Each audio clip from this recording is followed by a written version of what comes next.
ఈ టెంపుల్ పేరు శ్రీ ఉమా రామలింగేశ్వర స్వామి ఆలయం అండి. ఇది వచ్చేసి ఒక శివాలయం అండి. పురాతన కాలంలో మనకి ఒక చాలా హిస్టరీ ఉందండి ఈ దేవాలయం అయితే. ఈ వీడియో చూసే ముందు ప్రతి ఒక్కరు కూడా మనం ఒక like and share and subscribe కూడా చేయండి. ఈ దేవాలయం యొక్క ప్రత్యేకత ఏమిటంటే ఇది ఒక మర్రి చెట్టు బొర్రలో ఉంటుందండి. ఈ యొక్క దేవాలయం ఎక్కడో ఉందని మీరు అనుకోవచ్చు. ఇది ఎక్కడో కాదండి, మన బొర్ర అరకు వెళ్లి మార్గ మధ్యంలో కాశీపట్నం అనే ఒక ఊర్లో ఉందండి.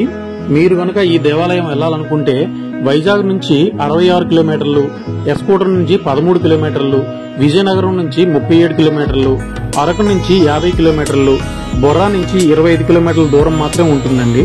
మీరు గనక శివయ్య భక్తులైతే గనక తప్పనిసరిగా దర్శించవలసిన శివాలయం శ్రీ ఉమా రామలింగేశ్వర స్వామివారి ఆలయం అండి. ఈ ఆలయానికి 500 ఏళ్ల నాటి చరిత్ర కలిగి ఉందండి. కానీ ఈ యొక్క ఆలయం ఉన్నట్టు ఎవరికీ తెలియదు ఇప్పటి వరకు. ఈ ఆలయం గురించి చాలా కొద్ది మంది మాత్రమే తెలుసండి. అంతేకాకుండా కాశీపట్నం నుండి 18 కిలోమీటర్ల దూరంలో అనంతగిరి కొండలపై శ్రీ వైకుంఠ వెంకటేశ్వర స్వామి ఆలయం కూడా నిర్మించారండి. అది కొత్తగా నిర్మించారు, చాలా బాగుంటుంది. సౌత్ ఇండియాలోనే అత్యంత ఎత్తులో కట్టిన దేవాలయం అండి ఇది వచ్చేసి 3330 మీటర్ల ఎత్తులో ఉందండి. ఆ టెంపుల్ వీడియో కూడా మన ఛానల్లో ఉంది, చూడండి. ఇప్పుడైతే మన శివాలయంకి వెళ్ళాలలో రూట్ మ్యాప్ చూడండి ఫ్రెండ్స్. ఈ రైట్ సైడ్ కి వెళ్తే టెంపుల్ వస్తుంది, వెంకటేశ్వర స్వామి టెంపుల్. ఇక్కడ నుండి 18 కిలోమీటర్లు అటు స్ట్రైట్ వెళ్ళిపోతే, ఈ స్ట్రైట్ వెళ్ళిపోతే మళ్ళీ ఎక్స్పోర్ట్ వెళ్తాము. ఇక్కడ కనిపిస్తుంది కదా, ఈ డౌన్ లైన్ అయితే మనం మర్రి చెట్లో ఉన్న శ్రీ ఉమా రామలింగేశ్వర స్వామి టెంపుల్ కి వెళ్తున్నాము. చూడండి వీధి మొత్తం రూట్ మ్యాప్ కూడా మీకు వీడియోలో చూపిస్తాను. గుడికి ఎక్కడికి వెళ్ళాలి? రాజమధ్యలో చాలా మంది కడిగా దారి చూపిస్తున్నారు. చూడండి రూట్ అయితే మొత్తం మీకు వీడియో అయితే చూపిస్తున్నాము. ఇలా తిన్నగా వచ్చిన తర్వాత రైట్ సైడ్ వెళ్ళాల్సింది ఆలయం దారి, లెఫ్ట్ సైడ్ అనేసి బోర్డు ఉంది చూసారా, లెఫ్ట్ కి అయితే వెళ్ళాలి. ఇక్కడ ప్రభుత్వ పశు వైద్యశాల కూడా ఉంటుంది. వెటర్నరీ హాస్పిటల్ దాటించుకుని రాగానే ఇక్కడ బ్యూటిఫుల్ హౌస్ అయితే కనిపిస్తుంది. చర్చ్ ఇది. ఈ చర్చ్ వెటర్నరీ హాస్పిటల్ దాటుకొని మీరైతే రావాల్సి ఉంటుంది.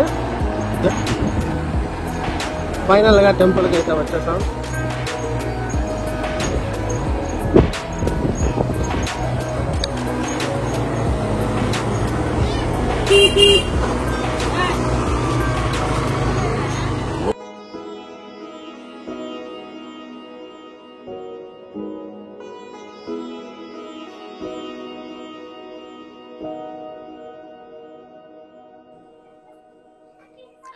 హాయ్ ఫ్రెండ్స్, అందరికీ నమస్కారం. మీరు చూస్తున్నారు Naidu all in one guide channel. ఈ రోజు మీకు ఒక మర్రి చెట్టు చూపిస్తున్నాను. బ్యాక్గ్రౌండ్ లో చూసారు కదా, అదేంటో అనుకుంటున్నారా? దానికి చాలా ఏళ్ల చరిత్ర ఉందండి. చాలా పురాతనమైన మర్రి చెట్టు ఇది. అంటే మర్రి చెట్టు అంటే మర్రి చెట్టు కాదండి, అందులో ఉండేది ఫస్ట్ ఒక దేవాలయం ఉండేది పురాతన కాలంలో. అది ఇప్పుడు ఒక మర్రి చెట్టు దాంట్లో మొలడం వల్ల మొత్తం దాన్ని కవర్ చేసిందండి.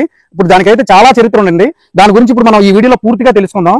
ఈ వీడియో ముందుగా ఒక లైక్ అండ్ షేర్ చేయండి, ముందుగా సబ్స్క్రైబ్ చేయండి ఫ్రెండ్స్. ఇప్పుడు మీకు ఈ టెంపుల్ గురించి చెప్పాను కదా, ఈ టెంపుల్ పేరు ఏంటో కాదండి, శ్రీ ఉమా రామలింగేశ్వర స్వామి గారి ఆలయం అండి.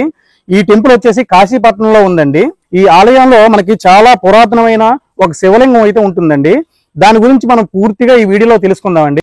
ప్రపంచంలో మీరు ఎక్కడా చూడని అద్భుతం, మర్రి చెట్టు త్వరలో మీరు ఎక్కడా చూడని మహిమగల శివలింగం, అదే శ్రీ ఉమా రామలింగేశ్వర స్వామి వారి దేవస్థానం. మీరు తప్పనిసరిగా దర్శించవలసిన శివాలయం. మీరిక్కడ చూస్తున్నట్టయితే ఈ గుడి మొత్తం మర్రి చెట్టు వేలతో నిండిపోయి ఉంది. మీరిక్కడ చూస్తున్నారు కదా, ఇదేనండి మహిమగల శివాలయము.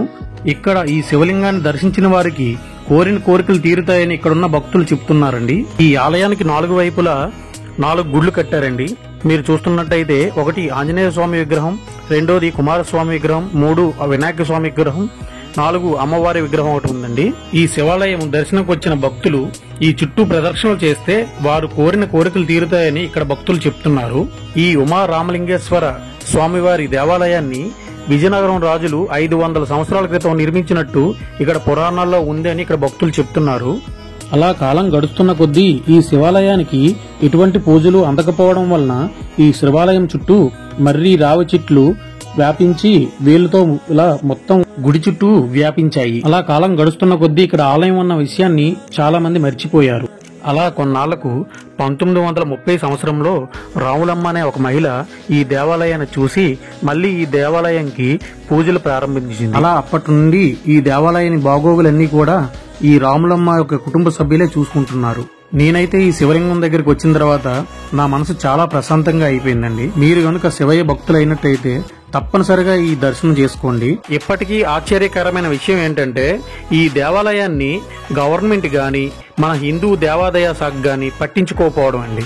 ఇంత మంచి ఆలయాన్ని ఇక్కడ ఉన్నట్టు ఎవరికీ తెలియదండి. ఇంత మరుగున పడిపోయింది. నా యొక్క విన్నపం ఏంటంటే మన యొక్క గవర్నమెంట్ గాని లేదంటే మన హిందూ దేవాదాయ శాఖ గాని ఈ యొక్క దేవాలయాన్ని కొంచెం డెవలప్మెంట్ చేస్తే ఈ మన ఆంధ్రాలోనే మంచి ప్రసిద్ధి గల ఆలయంగా అవుతుందండి. ఇది 500 ఏళ్ల చరిత్ర కలిగిన ఈ దేవాలయాన్ని ఇలా చూసి నాకు చాలా బాధ అనిపించిందండి. అందువల్ల నేను ఇలా అంటున్నాను. ప్రెజెంట్ గవర్నమెంట్ లో ఉన్న మన డిప్యూటీ సీఎం గారైన పవన్ కళ్యాణ్ గారికి ఈ వీడియో చేరినట్లయితే ఈ యొక్క గుడి యొక్క డెవలప్మెంట్ అనేది జరుగుతుందని నేను భావిస్తున్నానండి. కాశీపట్నం జంక్షన్ లోన ఈ దేవాలయం ఉన్నట్టు చిన్న బోర్డు గాని చిన్న ఆనవాళ్ళు కూడా మాకు ఎక్కడా కనిపించలేదండి. మేము కూడా వెళ్ళడానికి అక్కడ ఉన్న లోకల్ వాళ్ళే అడిగి వెళ్ళామండి. ఎస్కోట కాశీపట్నం మీదుగా అరకు బొర్రా కేవ్స్ కు వెళ్లే భక్తులు చాలా మంది ఉంటారండి. ఇలా బోర్డ్స్ పెట్టడం ద్వారా వాళ్ళు చాలా మంది చూసే వాళ్ళు ఉంటారు కదా, వాళ్ళు వెళ్ళడానికి అవకాశం ఉంటుంది కదా. కేవలం 2 కిలోమీటర్ల డిస్టెన్స్ ఉంది కాబట్టి తప్పనిసరిగా వెళ్తారండి కాశీపట్నం నుండి. కేవలం మన కాశీపట్నంలో ఉన్న ఈ శివాలయం ఒకటే కాదండి, మన ఇండియాలో మన ఆంధ్రప్రదేశ్ లో ఎన్నో చరిత్రకెళ్లిన దేవాలయాలన్నీ కూడా మళ్లీ తిరిగి వాటిని పునరుద్ధరించాలని నేను కోరుకుంటున్నాను. దానికి గవర్నమెంట్ దేవాదాయ శాఖలతో పాటు మన హిందువులైన ప్రతి ఒక్కరూ కూడా మీ యొక్క కృషిగా వాటి యొక్క ఇన్ఫర్మేషన్ అనేది బయటికి తెలియజేయండి. ఇలా ఎన్నో ఏళ్ల చరిత్ర కలిగిన దేవాలయాలు మీ ఊర్లోనే ఉండొచ్చు, అది ఎవరికి తెలియకపోవచ్చు. కానీ మీ వంతు బాధ్యతగా దాన్ని బయటకు స్ప్రెడ్ చేయండి, అందరికీ తెలియజేయండి. నేనైతే నా వంతు బాధ్యతగా ఒక హిందువుగా ఇలాంటి చరిత్ర మరుగున పడిపోయిన దేవాలయాలన్నింటినీ దర్శించి వాటి యొక్క ఇన్ఫర్మేషన్ అనేది బయటకు తెలియజేస్తానండి. నాతో పాటు మీ వంతు బాధ్యతగా మీరు ఇలాంటి వీడియోలని షేర్ చేయండి. ముందుగా మీ స్నేహితులకు మీ కుటుంబ సభ్యులకు ఇలాంటి వీడియోలు మీరు పోస్ట్ చేయడం ద్వారా అది గవర్నమెంట్ వరకు చేరుతుంది. ఫ్రెండ్స్, ఈ వీడియో మీకు నచ్చినట్టయితే ఒక లైక్ చేయండి, కామెంట్ చేయండి, అంతేకాకుండా మీ ఫ్రెండ్స్ అందరికీ షేర్ చేయండి. మన హిందూ యొక్క ఒక టెంపుల్స్ అనేవి అందరికీ తెలుస్తుంది. అంతేకాకుండా మన సనాతన ధర్మం గురించి కూడా అందరికీ తెలుస్తుంది. అంతేకాకుండా ఈ వీడియో మీ తప్పనిసరిగా సబ్స్క్రైబ్ చేయండి ఫ్రెండ్స్. Thank you.